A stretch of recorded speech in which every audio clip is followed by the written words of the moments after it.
Right. Especially when it's yellow kids. You're cool. Okay, this morning he's speaking from the Entertaining Speaking Manual. He's delivering an after dinner, we call it after breakfast talk on a specific theme. His goal is to deliver the topic and the skills developed in the preceding projects. His title is Michael and Technology, Michael Dangerfield.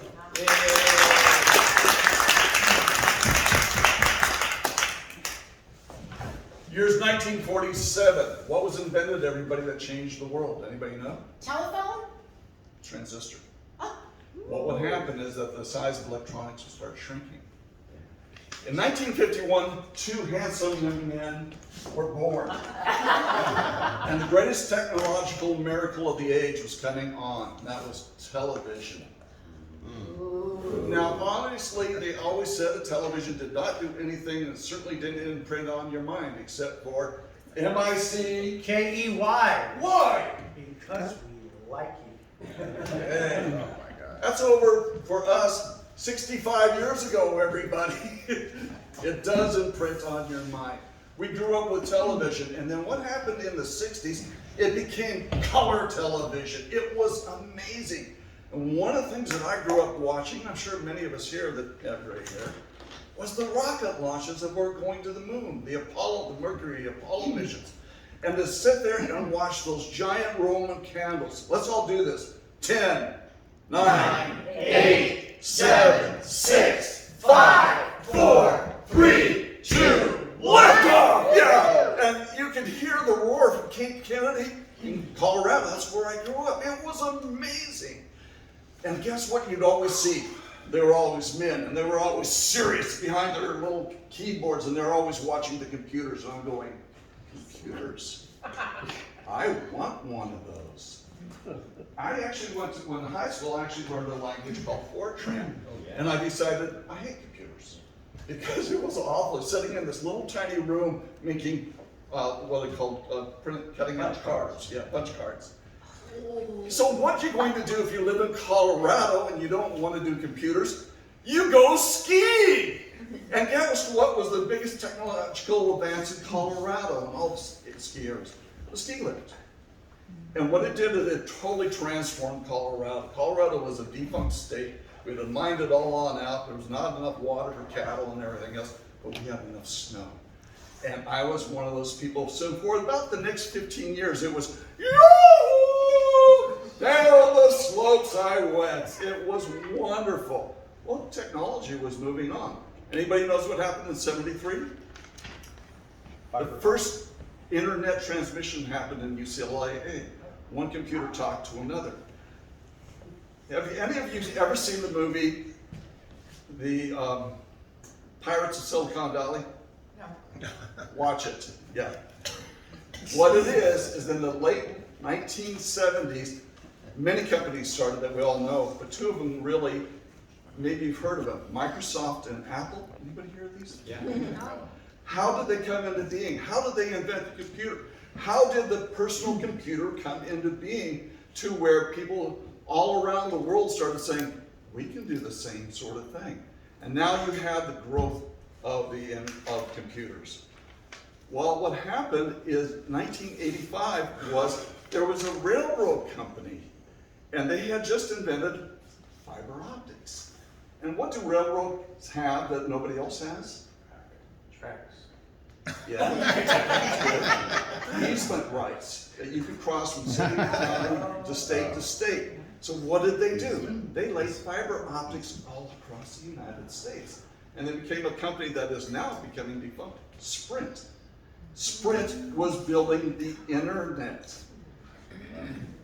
So all these pieces are coming together. And guess who's also getting in the game? You ever hear of the Japanese, the Koreans, and the Chinese? They all have an incredible ability in mathematics and electronics.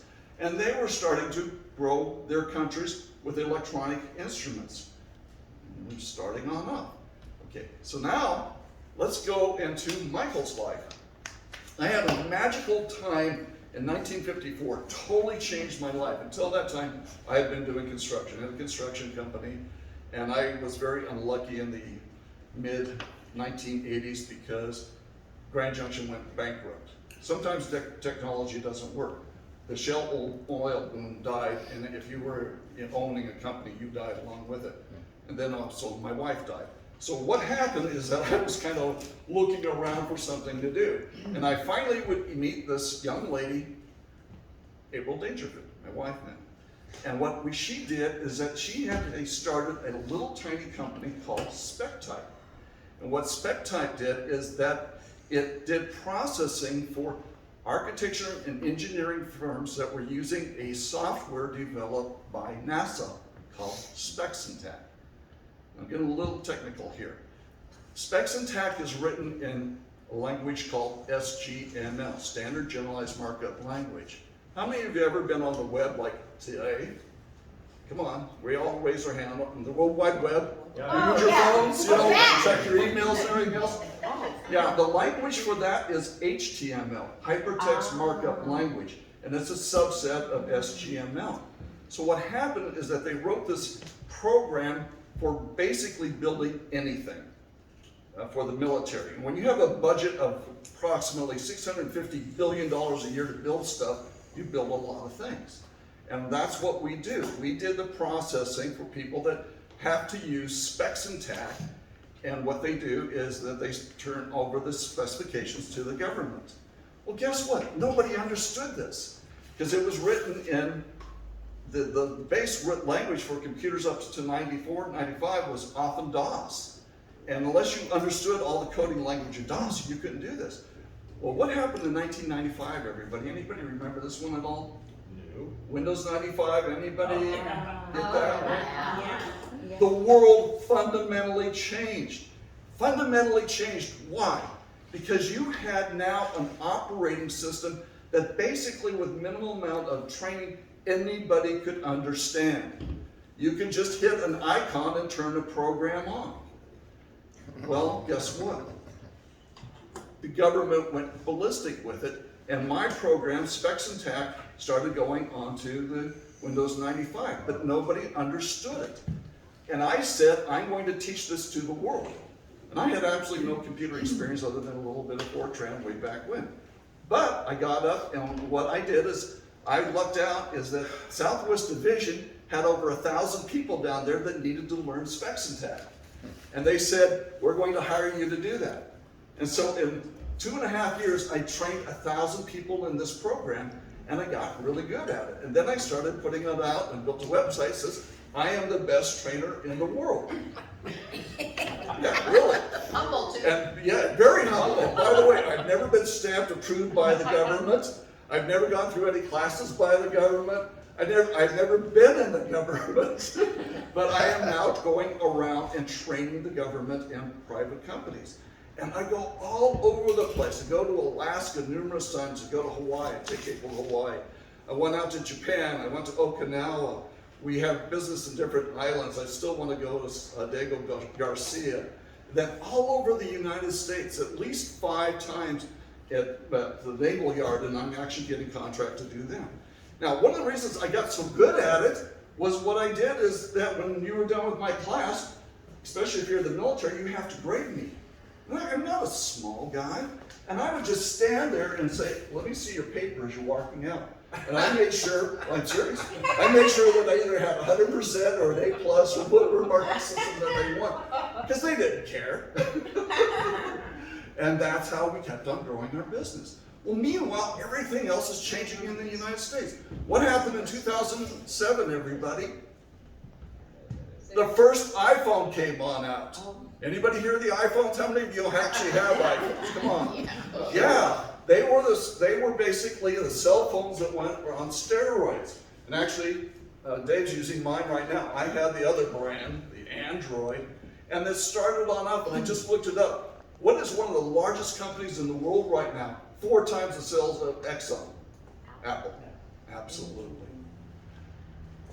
The other thing that would come on up, and this is how I was able to travel around. How many of you own these guys? These came out in the early 2000s. I was the very first one, and then just like everybody else, I'm on a plane typing away on my laptop. We have been permeated and permeated. And just for this speech, I wanted to show you that April and I, because I do everything I possibly can. I totally do all of the networking for our company. We have 3 other offices. We do what is Dropbox so that we're all on the cloud web. So I went out and bought my watch last night. Oh, wow. Yeah, so now I have my watch is synced to my phone. Wow. And I can get pictures and everything else. We live in a world of technology. This has just been a little bit about my time involved in, but think about how it's changed your lives. Each and every one of you has been impacted probably more than you can possibly imagine. If you want to, just do in a week's time how much you actually watch TV, including watching any YouTube on your phone or anything else, and says, I spend a lot of time with technology. Thank you, everybody. Yeah.